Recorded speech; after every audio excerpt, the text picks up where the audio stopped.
All India Radio presents Morning News.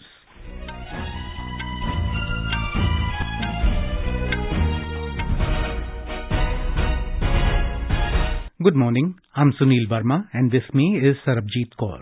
The headlines. Budget session of Parliament begins today with President's joint address to both the Houses at 11 a.m. Economic survey for the year 2021-22 to be tabled in Parliament today. Government convenes all-party meet for smooth functioning of budget session. Prime Minister Narendra Modi to address virtually the 30th Foundation Day of National Commission for Women this evening.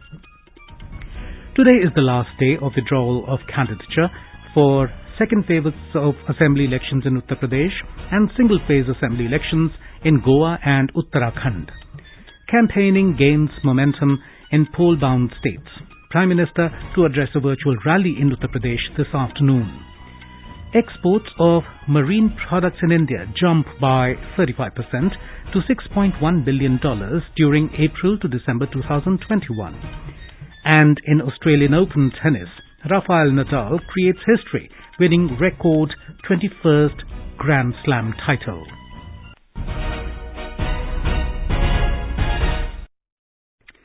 As the number of COVID-19 cases is rising fast in several parts of the country, we appeal to our listeners to be vigilant and to get fully vaccinated and help others, including children between 15 and 18 years, get vaccinated.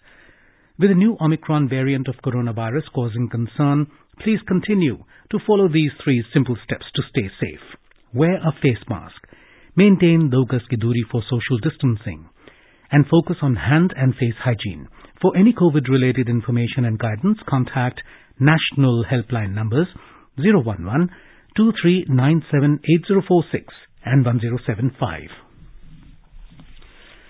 As our nation celebrates the 75th year of independence, a series of events is being organized by the government as a part of Azadi Ka Amrit Mahotsav. To commemorate the occasion as a Jan Utsav, All India Radio News brings its listeners a special quiz on India's freedom movement and its glorious history. The quiz is being conducted every Monday and Tuesday in Morning News since the 16th of August and will continue till the 15th of August 2022. India Post has joined hands as the logistics partner with All India Radio News for the Amrit Mahotsav quiz.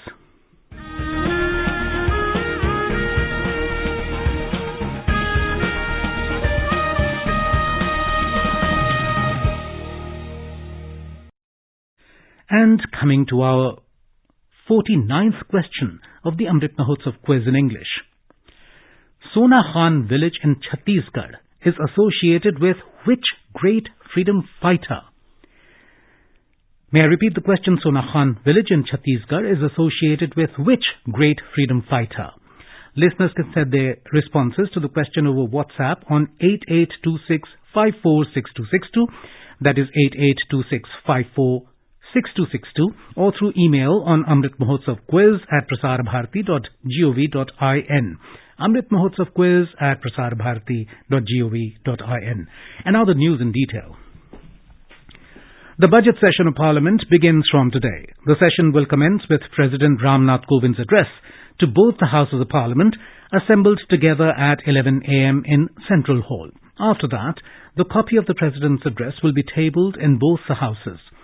Economic Survey 2021-22 will also be tabled today.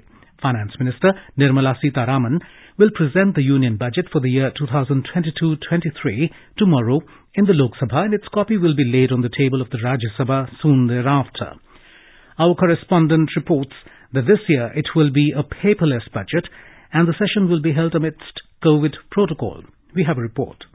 With a view to ensure COVID safety protocol, both the Houses of Parliament will function in shifts from Wednesday. The Rajya Sabha proceedings will be held from 10 a.m. to 3 p.m. and Lok Sabha will sit from 4 p.m. to 9 p.m. The first part of the budget session will continue till 11th of February and it will have 10 sittings. The discussion on motion of thanks to President for his address and the general budget are the major items of business for the first part of the session. This time in the Rajya Sabha, the 0 hour, which usually runs for 1 hour, has been reduced to 30 minutes. After a month-long recess, the second part of the session will begin from 14th of March and conclude on 8th of April this year, in which there will be 19 sittings. With Mohammad Nasim Naqvi, Anand Kumar, AIR News, Delhi.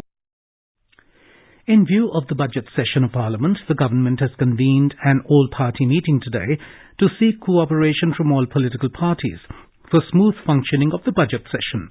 This meeting will be held virtually in view of the COVID-19 situation at 3 p.m. The floor leaders of political parties in the Rajya Sabha and the Lok Sabha have been invited for the meeting. Rajya Sabha Chairman M. Venkaiah Naidu has also called a virtual meeting of leaders of parties and groups at 5 p.m. today to discuss the agenda for this budget session. Rajya Sabha Chairman M. Venkaiah Naidu and Lok Sabha Speaker Om Birla yesterday evening took stock of arrangements for the budget session of Parliament. The Lok Sabha Speaker met Mr. Naidu and both the presiding officers went over various issues for about 40 minutes. Sources said that in view of the speed of coronavirus spread during the third wave, Mr. Birla suggested that members of both the houses may be seated at different locations by name to avoid confusion, crowding and inquiries. This was welcomed by Rajya Sabha Chairman M. Venkaiah Naidu. Budget 2022 with All India Radio News. What makes the headlines? What matters most for the people, markets, sectors, industry and the nation? Join All India Radio News for a special live day-long program on the Union Budget. For an in-depth analysis by experts, special budget bulletins, people's reaction on the budget and exclusive interviews. Tune in to the FM Gold channel 100.1 MHz of All India Radio and other frequencies. From 10:20 a.m. to 10 p.m. on Tuesday, that is 1st of February. Also available on our app, News on AIR, and our YouTube channel, News on AIR Official.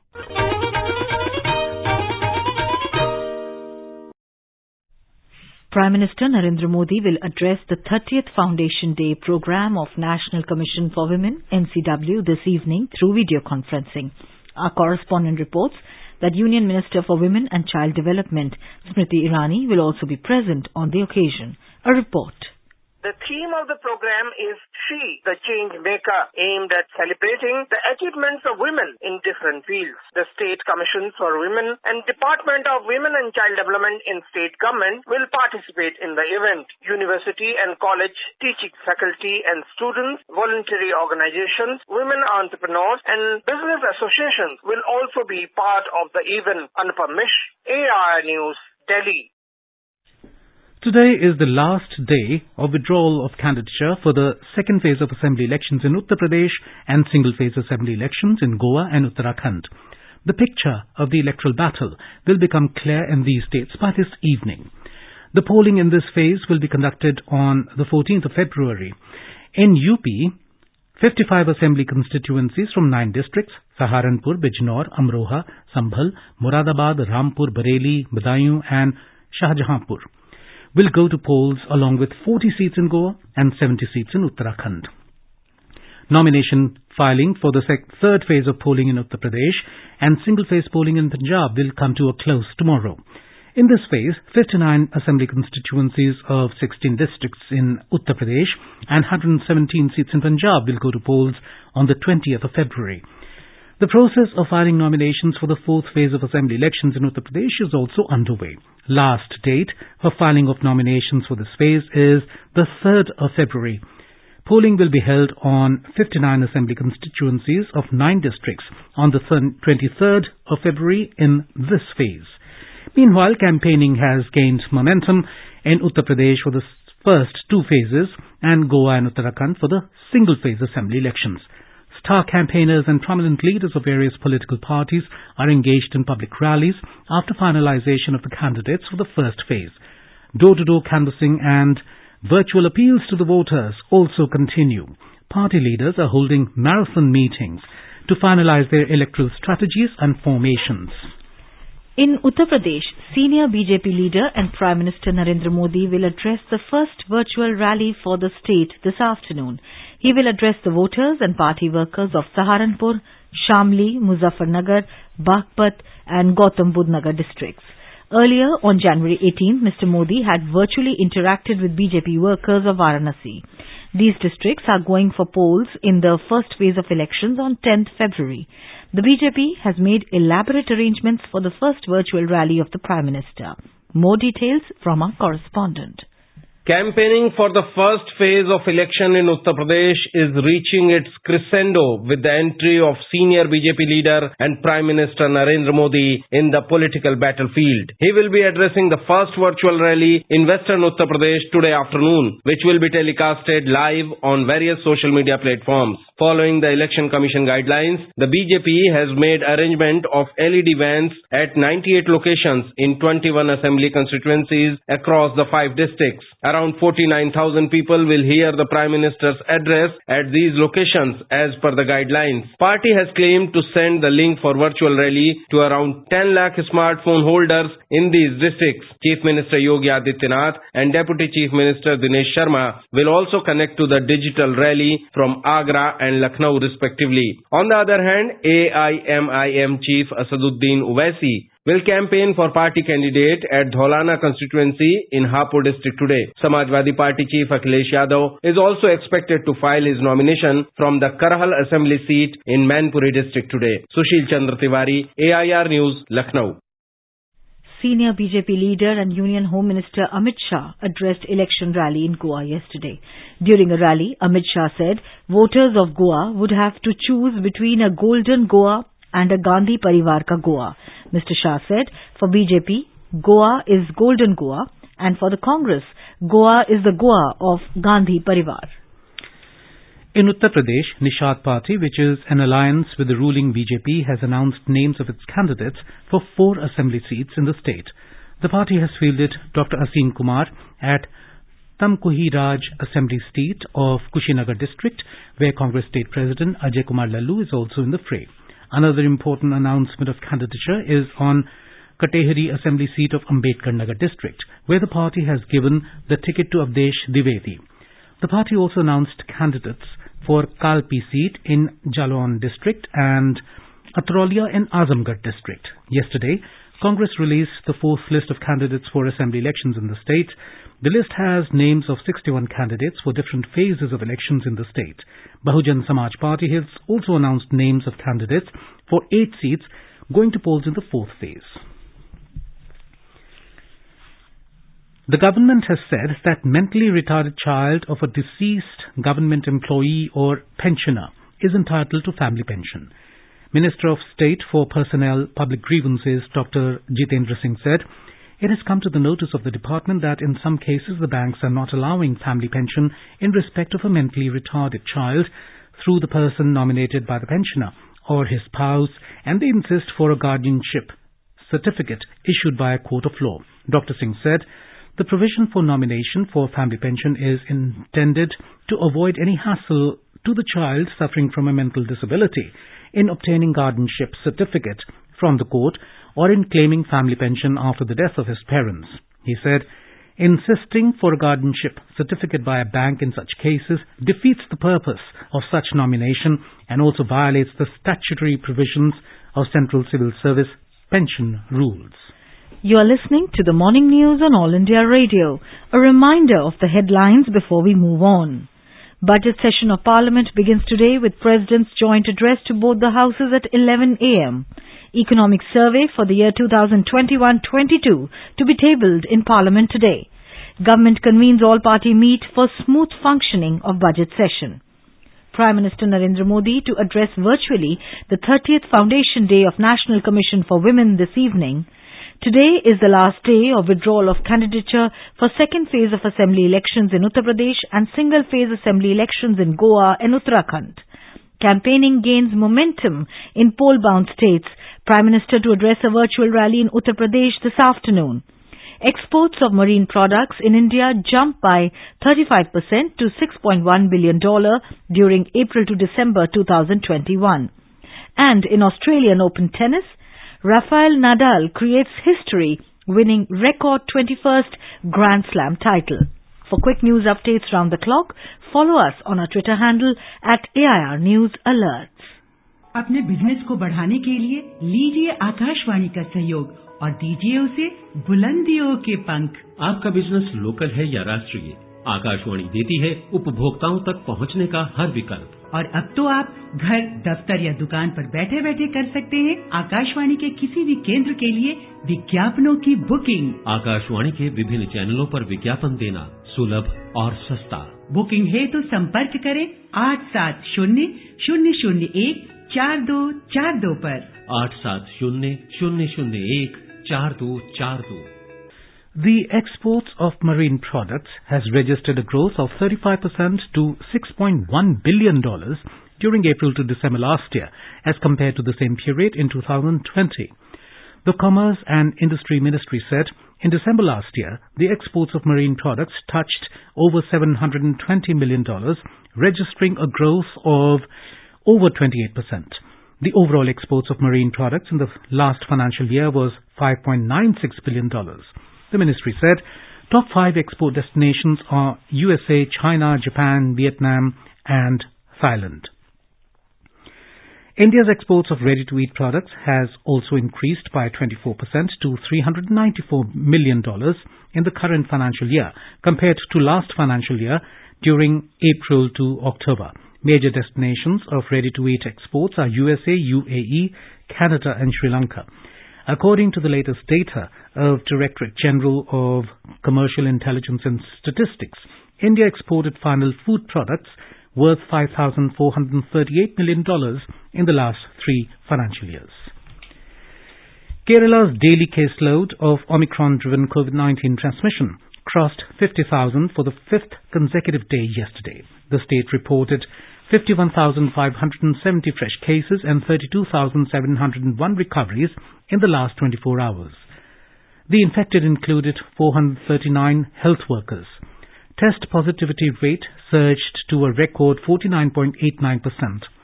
Ernakulam district continues to be worst affected with 9,704 fresh cases. Besides 101 COVID fatalities, health authorities also registered 374 deaths that are certified as COVID-19 deaths based on Supreme Court directions. Union Minister of State for Information and Broadcasting, Dr. L. Murugan, has said that the Tamil channel of Doordarshan will be upgraded in HD format soon. The minister attended Prime Minister's Mann Ki Baat program at Doordarshan Kendra in Chennai.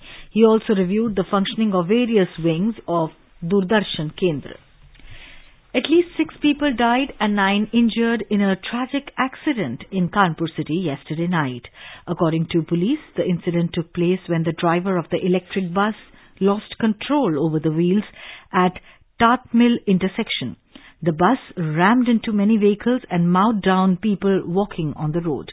The bus was going from Ghantaghar to Tat Mill area. DCP East Kanpur Pramod Singh told AIR that driver of the bus fled from the spot. President Ramnath Kovind has expressed sadness on the loss of lives in the Kanpur bus accident. In a tweet, Mr. Kovind expressed condolences to the families who lost their loved ones in this accident. He wished that the injured have a speedy recovery. And now let's listen to our special program, Azadi Ka Safar, highlighting the importance of the day during the freedom struggle. आजादी का Amrit Mahotsav.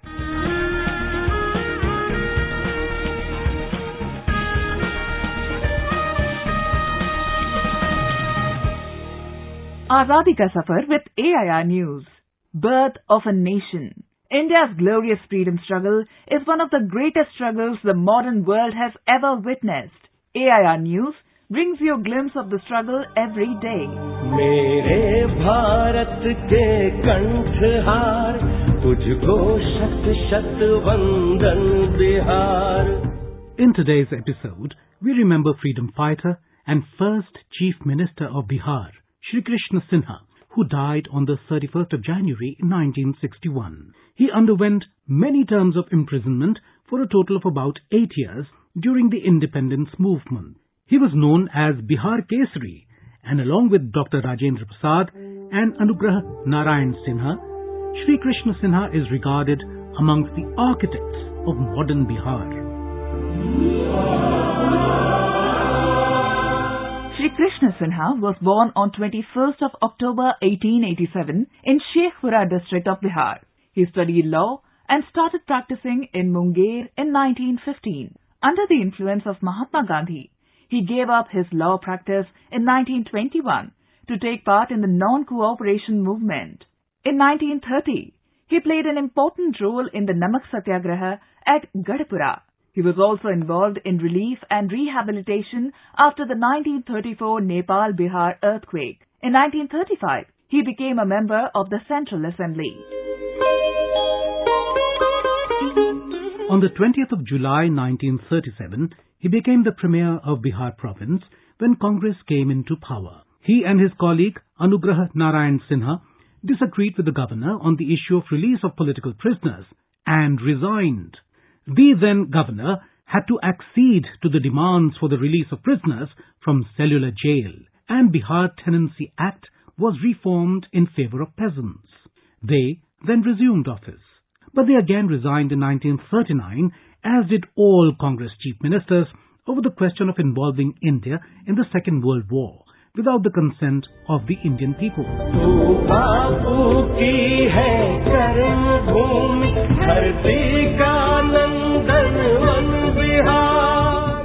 Impressed by his courage, in 1940, Gandhi described him as the first Satyagrahi of Bihar. When the Quit India movement started in 1942, he was arrested on 10th of August. He was released in 1944 from Hazaribagh jail after he became seriously ill. Sri Krishna Sinha was a member of the Constituent Assembly of India. He was a staunch opponent of caste system. He led the entry of so-called lower castes into the Baidyanath Dham temple, Deogarh, which reflected his commitment towards the upliftment and social empowerment of the oppressed sections of the society. Except for the period of World War II, Sri Krishna Sinha served as the Chief Minister of Bihar from the time of the first Congress ministry in 1937 until his death in 1961. AIR salutes the great nationalist.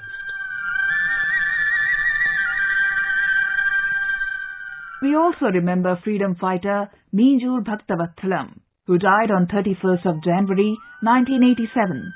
He actively participated in the freedom movement from an early age and was imprisoned during the Salt Satyagraha and the Quit India movement.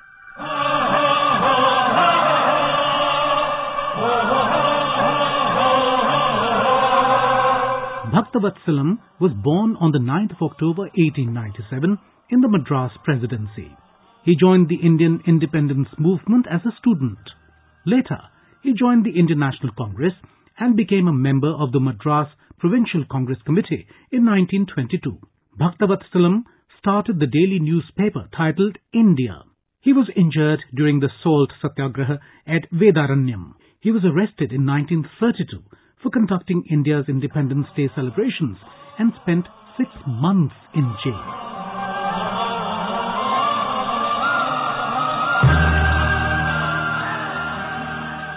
Bhaktavatthalam entered the Madras Assembly successfully after winning the Tiruvallur seat in the 1937 election.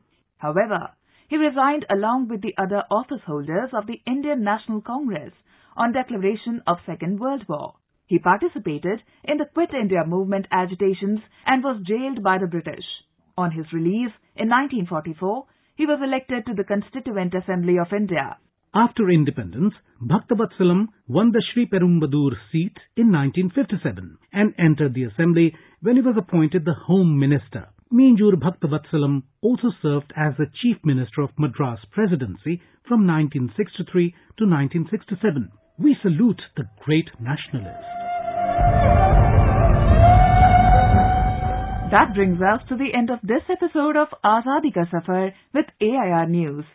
See you in the next episode tomorrow.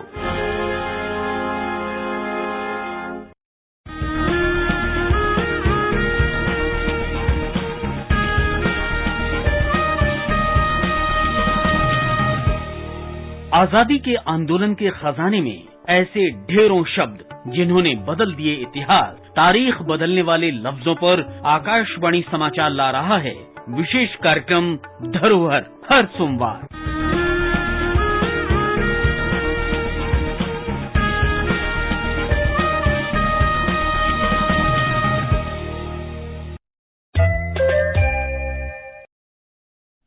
best wishes to all consumers for Azadi Ka Amrit Mahotsav. Hallmark ensures purity of gold. Always purchase hallmarked gold jewelry. For any consumer-related complaints, please contact National Consumer Helpline's toll-free number 14404. Issued in public interest by Department of Consumer Affairs, Government of India. Jago Grahak. Jago. In tennis, Rafael Nadal created history by becoming the only player to win the most Grand Slam titles. The Spaniard defeated world number 2 Daniil Medvedev in a thrilling 5-set Australian Open men's singles final last night. After being 2 sets down, Nadal made an incredible comeback in a pulsating match which lasted 5 hours and 24 minutes and emerged victorious by 2-6, 6-7, 6-4, 6-4, 7-5 at the Rod Laver Arena in Melbourne. This was his first Grand Slam major since the 2020 French Open triumph. It's 21 for Rafa, and he stands alone at the summit of men's tennis. A remarkable match, a remarkable comeback, and a remarkable champion. The win has also put Nadal one step ahead of the other two big men of the tennis, Roger Federer and Novak Djokovic, both having 20 Grand Slam titles, each to their credit. And now let us take a look at the weather forecast for today. Srinagar will have partly cloudy sky with possibility of rain or thunderstorm or dust storm. The temperature will hover between -1 and 10 degrees Celsius. Jammu will have partly cloudy sky with 1 or 2 spells of rain or thunder showers. The minimum temperature was 8 degrees Celsius, while the maximum will be around 16 degrees. Leh is likely to witness light snow. The minimum and maximum temperatures will hover between -12 and -1 degrees Celsius. Gilgit will have generally cloudy sky with light rain. The temperature will hover between 0 and 14 degrees Celsius. Muzaffarabad will have thunderstorm with rain. The minimum temperature was 4 degrees Celsius and the maximum will be around 15 degrees. The national capital Delhi is likely to witness strong surface winds during the day. The temperature will vary between 8 and 23 degrees Celsius.